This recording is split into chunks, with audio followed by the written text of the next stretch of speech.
World Menopause Day was earlier this month with the goal to raise awareness and help improve the experience of those going through menopause. And Hello Rose City is going to help do our part today. Please welcome Kim Stegeman, author of The Menopause Unicorn. Hi, Kim. Hi. Okay, so people probably recognize you. You're also the executive director of the Rose City Rollers, the Portland's roller derby team. So how did you come to write a book about menopause? Well, it was like 3 years ago, actually this month. We're coming out of COVID. I felt awful. I had gotten like 274 pounds. I was an emotional, kind of wreck, just like all over the place. Wasn't sleeping well, right? But you don't necessarily go, oh, I'm there. It's not the first thing that comes to mind. For me, it was like running a full contact sport during COVID sucked. Yeah. And I just thought I was kind of beat down by it. And I went to a doctor and she told me, just go on a box food diet. You'll feel better. And I was like, what? And so then I started looking for, okay, I gotta find something else.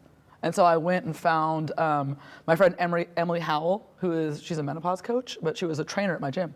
And she was like, go see my naturopath. She's amazing. And so I did that, and that was kind of the start of oh wait, I'm not just whatever. I'm in perimenopause. Yeah. And so all of a sudden, all the things started the dots started connecting. Sure. And it was the beginning of an amazing journey.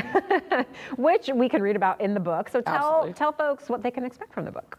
So I'm not a doctor, shocking, I know. But it is a science-backed pep talk is what I like to call it. Because the way somebody described it was, if your older sister went through something, learned all about it, and then gave you a really fun, entertaining version of it, it goes through everything, hormone replacement therapy, nutrition, herbs, lifestyle changes, all of that, changes in emotional and mental well-being, intimacy, the whole shebang.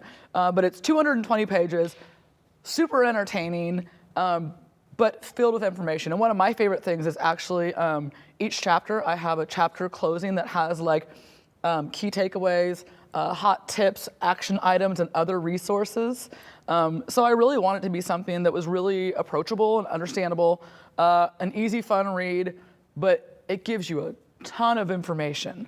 And I think the biggest thing is I want people to start connecting when it comes to this and talking about it, because I watched my mom's generation have an awful time, and they did not believe in building community around it, which every time I've talked to people now, there's the aha moments of similarities. Well, yeah, because I know you've had a lot of conversations because of this book, of course, but menopause also seems to be having a moment in pop culture. A lot of celebrities are talking about it. They're speaking up about their experiences with their doctors and their experience with menopause and perimenopause. So why do you think that's happening now? And do you think, have we made it, or do things still need to change? Oh my gosh, things still definitely need to change, because the average doctor gets 1 to 2 hours of training, so they're not looking for all the things. I think that most people have heard of hot flashes, brain fog, things like that, and sleeplessness, but there are so many little known symptoms, and so people don't think about those in relation to, oh, I might be starting perimenopause, so they're not getting the help that they need early. And so yeah, I think that lots of people are kind of in this mode of why are we being quiet and not helping one another? I think it's kind of reaching back and being let's talk about this so the people coming behind me have an easier time, because this thing sucked. And so I think that that's why there's a lot of this pop culture movement around it. And I think the ability to connect with things like TikTok has kind of made the world a lot smaller so that we can easily connect and share. And so I think that people just are ready for really taking the reins of their health and feeling like they deserve to feel better. Yeah.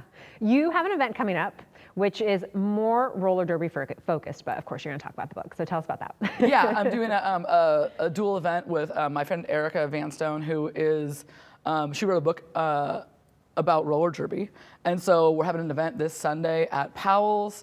Also, Banana Pitch will be there, and we're doing a thing where we're talking about, for me, I'm talking about publishing and stuff like that, because I self-published, and talking about derby, and because I've been friends with her for years and years and years. Yeah. She's from the East Coast. Yeah, that'll be a fun talk. So Definitely. go to that and tell people how they can follow you and where they can get the book. follow me on TikTok, RocketMean, which is my derby name. And you can get my book there. You can get it on Amazon. I also have the website, menopauseunicorn.com. Yes, lots of resources there, and you can learn more about the book there. Thanks for stopping by today. Good conversation and encouraging others to do the same. So thank you.